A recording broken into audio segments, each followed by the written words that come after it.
Hey guys, and welcome back to this channel. In this video I'll be showing you guys how you can basically protect your skin tone from color grading on CapCut PC.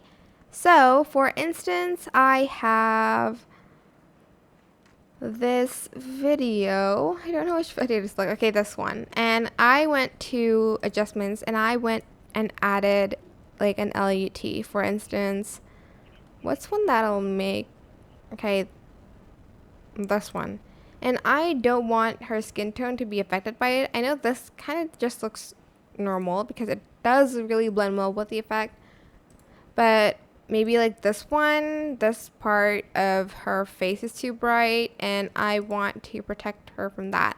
So once you've selected the LUT, scroll down and just select skin tone protection, not perfection. And as you can see, her skin tone won't be affected by any of the effects.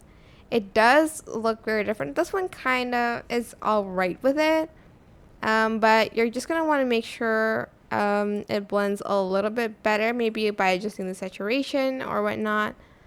Like this one again, her face and her hand is protected by the skin tone perfection.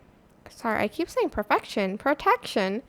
But yeah, that's basically how you can protect it from LUTs. But I personally think it's better if you just blend it, because it won't suit it as much. As you can see, it makes her hair look a little bit washed out. Well, her face just looks a little bit washed out because of the color in her hair, because I used LUT. But if you want to protect your skin tone from it, you can absolutely do that. I hope this tutorial is helpful for you guys. Don't forget to like, comment, share, also subscribe to this channel if you haven't done that already. If you have any more questions, just leave it in the comment section down below and I will try my best to answer them all for you guys. If you found this video helpful, please click the thanks button above the description box down below. Thank you so much for watching. Bye!